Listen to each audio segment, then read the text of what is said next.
नमस्कार, वंदे मातरम। मैं विश्वजीत पांडे, विश्व गुरु हिंदुस्तान की इस अलौकिक पहल आत्मनिर्भर बिहार के वीडियो सीरीज के 21वें एपिसोड में आपके आदेशानुसार आपके समक्ष हाजिर हूं। उम्मीद करता हूं कोरोना रूपी इस वैश्विक महामारी के दौर में आप अपने स्वजनों के साथ सुरक्षित हैं, स्वस्थ हैं, मस्त हैं एवं एक आत्मनिर्भर बिहार तथा समृद्धशाली भारतवर्ष की कुशलता की कामना कर रहे हैं। दोस्तों, कल के एपिसोड 20 में हमने इफेक्टिव डिसीजन मेकिंग स्किल्स अर्थात प्रभावी निर्णय लेने के कौशल के बारे में बात किया था। आपको ये बताते हुए काफी खुशी महसूस हो रही है कि एक वर्किंग प्रोफेशनल जो कि मेरे काफी अच्छे मित्र हैं, उन्होंने दुबई से मुझे कॉल करके बताया कि ये स्किल उनके लिए भी कितनी महत्वपूर्ण है और किस तरह से इस स्किल के शार्पन करने के बाद उनकी कंपनी में, उनके वर्क स्पेस में, उनके ऑर्गेनाइजेशन में उनकी शाख किस तरह से बढ़ सकती है। और उनकी बात तो हमें दिल को उस समय छू गई जब उन्होंने कहा कि काश हमारे नौकरी करने के पहले कॉलेज लाइफ के इमीडिएट बाद हमें भी इस तरह का कोई मार्गदर्शन मिला होता तो शायद आज हम किसी और लेवल पे होते थे। उन्होंने यह बताया कि आज के युवा काफी भाग्यशाली है कि उनको इस तरह के स्किल्स का एक्सेस मिल रहा है एम्प्लॉयमेंट के पहले, इंटरव्यूज देने के पहले, और निश्चित तौर पे वे अपने कौशल का परिचय दिखाएंगे इंटरव्यू के समय और आने वाले समय में वो डेफिनेटली तौर पे अपने उज्जवल भविष्य में कुछ अच्छा करेंगे और बहुत बेहतर करेंगे। दोस्तों, एक तरफ हमारे आपके जैसे शुभचिंतक हमारे टीम का मनोबल बढ़ाने का काम कर रहे हैं, उसी ओर आपको बताते हुए हंसी भी आ रही है कि हमारे जो कुंठित कुछ आलोचक गण हैं वे भी अपने काम से बाज नहीं आ रहे हैं। वे भी ईमानदारी पूर्वक अपने काम में लगे हुए हैं और ईमानदारी पूर्वक हमारी टीम का मनोबल डाउन करने में वे हर एक हथकंडे अपनाने से बाज नहीं आते हैं और उनके लिए कैफी आजमी का एक शेर बोलना प्रासंगिक हो जाता है। लाई फिर एक लग से मस्तान मादक लड़खड़ाहट तेरे शहर में, लाई फिर एक टक से मस्तान मादक लड़खड़ाहट तेरे शहर में, फिर बनेंगी मस्जिदें मैखाना तेरे शहर में, आज फिर टूटेंगी तेरे घर की नाजुक खिड़कियां, आज देखा गया ये दीवाना फिर से तेरे शहर में। दोस्तों, आइए आज हम डिस्कस करते हैं एक बहुत ही इंपॉर्टेंट स्किल के बारे में जो कि हमारे डे टू डे लाइफ से लेके कॉर्पोरेट लाइफ तक, सोशल लाइफ तक या फिर पॉलिटिकल लाइफ हो या जिस तरह की भी लाइफ हो, हमारे लिए वो स्किल काफी इंपॉर्टेंट होती है। यानी उस स्किल को अगर हम नाम दें, उसके बारे में चर्चा करें तो उस स्किल का नाम आता है negotiation skills, essential negotiation skills. जी हाँ, आज हम इसी पर चर्चा करने वाले हैं। लेकिन चर्चा करने के पहले मैं आपसे एक सवाल पूछना चाहता हूं कि आखिर आपको एक स्ट्रॉन्ग नेगोशिएशन स्किल की आवश्यकता कब होती है? शायद आपका जवाब यह होगा कि हर रोज, प्रतिदिन, दर रोज। जी हाँ, आपको मजबूत नेगोशिएशन स्किल की आवश्यकता हर रोज होती है। हम सभी दैनिक आधार पर नेगोशिएशन करते हैं, चाहे जिस स्तर पे हो, व्यक्तिगत, सामाजिक, राजनीतिक, आर्थिक, व्यावसायिक, हमेशा हर एक दौर में रोज हम नेगोशिएशन करते हैं। या हम तो यूं कहें कि जब घर से शुरुआत हमारी होती है तो नेगोशिएशन के साथ ही दिन की शुरुआत होती है और अंत होता है रात को सोने के समय, वो भी कहीं ना कहीं एक नेगोशिएशन के साथ ही अंत होता है। दोस्तों, कोई भी व्यवसायिक लाभदायक अनुबंध के बिना जीवित नहीं रह सकता है।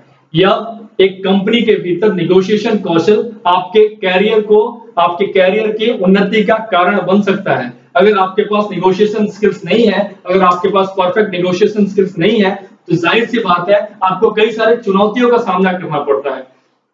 इस कंपटीशन के माहौल में, इस व्यवसायिक युग में जाहिर सा बात है सब लोग प्रतिस्पर्धा में शामिल है और प्रतिस्पर्धा में अगर जीत हासिल करनी है तो आपको अपने स्किल्स को निखारना आवश्यक हो जाता है।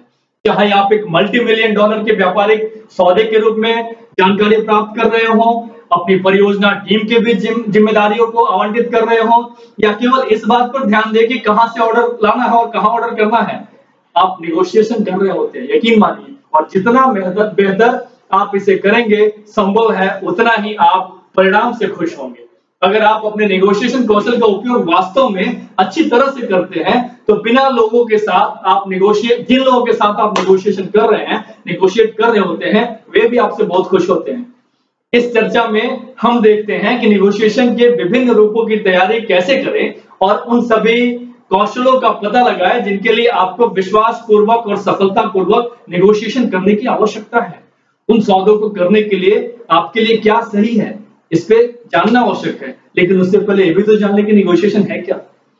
जी हाँ, नेगोशिएशन में कम से कम 2 या 2 से अधिक पक्ष एक साझा समस्या का स्वीकार समाधान ढूंढने में शामिल होते हैं।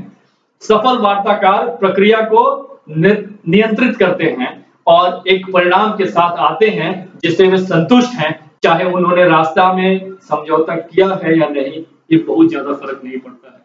अगर संतुष्ट है तो नेगोशिएशन ठीक हुआ है। नेगोशिएशन बड़े फैसलों तक सीमित नहीं है।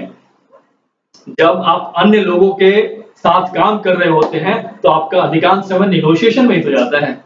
आप छोटे से छोटे एग्जांपल उठाकर देख ले, कभी कभी तो ऐसा भी होता है कि कॉफी कौन सर्व करेगा, कॉफी टेबल पे कॉफी पड़ी हुई है और कौन सर्व करेगा, इसमें भी नेगोशिएशन स्किल सामने आता है। हम इंटरव्यू देने जाते हैं तो हम अपने पैकेजेस के बारे में जब बात करते हैं वहां भी नेगोशिएशन स्किल्स आती है। सफल होने के लिए परियोजनाएं, भूमिकाएं, रणनीतियां, लक्ष्य और समय सीमा सभी को सहमत होने की आवश्यकता होती है। आदर्श रूप से ये सभी की संतुष्टि के लिए बहुत ही आवश्यक है।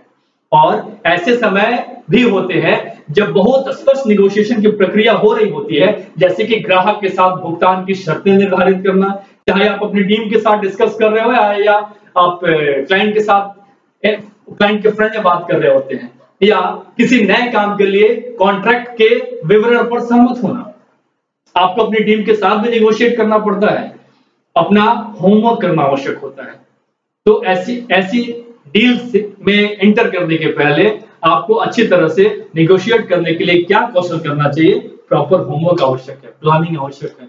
जी हाँ, सामान्यतः आपको बताना चाहिए कि कितना विस्तार करना है। समय के लिए टीम के सदस्य के अनुरोध पर चर्चा करने के लिए कागजी कार्रवाई के स्थानों के साथ मुड़ने से मनोरंजन कहें या निराशा या नाराजगी का कारण होगा। सामान्य रूप से एक संकट बोर्ड की बैठक में हाथ करने के लिए कोई कठिन डेटा नहीं होने से निश्चित रूप से आपकी प्रतिष्ठा पर आघात हो सकता है, आपकी प्रतिष्ठा को गंभीर नुकसान हो सकता है। आपकी तैयारी ठीक करने में मदद करने के लिए, अग्रिम में विचार करने के लिए आइए हम 8 कारकों पे यहाँ चर्चा करते हैं। ये 8 कारक में सबसे पहला कारक आता है गोल। आप नेगोशिएशन के दौरान क्या हासिल करने की कोशिश कर रहे हैं और आपको क्या लगता है कि दूसरे व्यक्ति का लक्ष्य क्या होगा, आपको जानने की आवश्यकता है।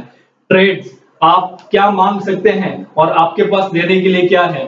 ऑल्टरनेटिव्स, वैकल्पिक साधन आपके पास क्या है। आपके पास कई सारे ऑप्शंस होने चाहिए। प्लान ए के साथ अगर आप नेगोशिएट कर रहे हैं तो आपके back of the mind plan B और प्लान सी रेडी होना चाहिए, जिससे कि आप अपने हर एक बिंदु को संबोधित करने में बहुत प्रयास करने के लायक हैं। जी हाँ, आपके पास अगर ऑप्शंस हैं तब आप उन सारी चीजों पे डिस्कस कर सकते हैं। अगर प्लान ए वर्क में आउट नहीं करता है तो फिर प्लान बी या सी के बारे में डिस्कस करके डील को फाइनल किया जा सकता है। चौथा और इंपॉर्टेंट चीज है रिलेशनशिप। अतीत में जिस व्यक्ति के साथ आप नेगोशिएशन कर रहे हैं, कभी आपने क्या उनके साथ नेगोशिएशन पहले भी किया है? अगर आपने किया है तो उनके ट्रिक्स के बारे में आपको पता है। आप उस समय से, उस हिसाब से आप अपनी स्ट्रेटेजी बना सकते हैं। और महत्वपूर्ण रूप से भविष्य में आप उनके साथ किस तरह से रिश्ता कायम रखना चाहते हैं, यह भी आपकी स्ट्रेटेजी में होनी चाहिए। एक्सपेक्टेड आउटकम क्या होगा, अपेक्षित परिणाम क्या होगा, क्या मिसालें रखी गई हैं उन लोगों के आधार पर और आपके पास किसी अन्य सबूत के आधार पर इस वार्ता के सबसे संभावित परिणाम क्या प्रतीत होते हैं, यह हमें जानने की आवश्यकता है।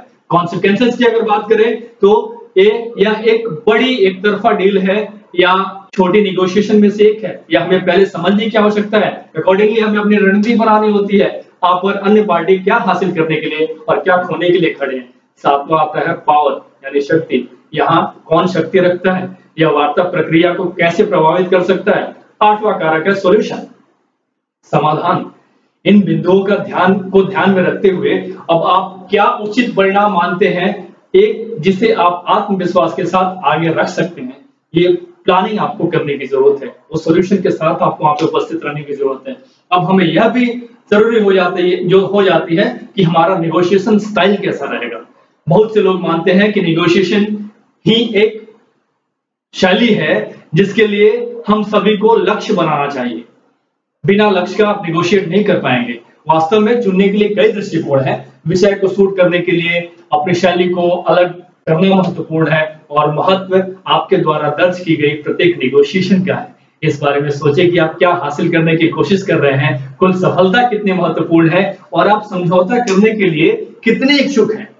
इसके अलावा इस बात को भी ध्यान में रखने की आवश्यकता है कि आपको अन्य लोगों के साथ चल रहे संबंध को बनाए रखने की कितनी आवश्यकता है। जी हाँ, इस चीज का, इन सारे निगोशिएशन स्किल्स का अगर लाइव एग्जांपल आपको देखना हो तो मैं आपको बता दूं कि किड्स आर द बेस्ट निगोशिएटर्स। आपके घर के में अगर बच्चे हैं तो आप निगोशिएशन स्किल्स उन बच्चों से सीख सकते हैं। दूसरा देखें तो आधी आबादी जिसको बोलते हैं, तो आधी आबादी यानी हमारे घर की महिलाएं, दूसरे नंबर पे उनका स्थान आता है। निगोशिएशन स्किल उनसे सीखने की आवश्यकता है। आप लाख कुछ कोशिश कर ले कि जो काम आप नहीं करना चाहते हैं, लेकिन एक बार उठा ले काम कराना है तो आपसे करा के रहेंगी। उम्मीद करता हूं यह वीडियो आपके डिसीजन मेकिंग स्किल्स को निखारेगा। डिसीजन मेकिंग स्किल्स ही नहीं, यह वीडियो आपके नेगोशिएशन स्किल्स को भी निखारेगा और आपको अपनी गोल्स अचीव करने में मददगार साबित होगा। कृपया इस वीडियो को हमेशा की तरह आप अन्य बिहार प्रेमियों एवं हिंदुस्तान प्रेमियों तक पहुंचाकर उन्हें हमारे अभियान से जुड़ने का मौका प्रदान करें। कल मिलते हैं रोजगार संबंधी अन्य चुनौतियों और उनके समाधान के साथ। तब तक के लिए धन्यवाद, प्रणाम, अपना ख्याल रखिएगा।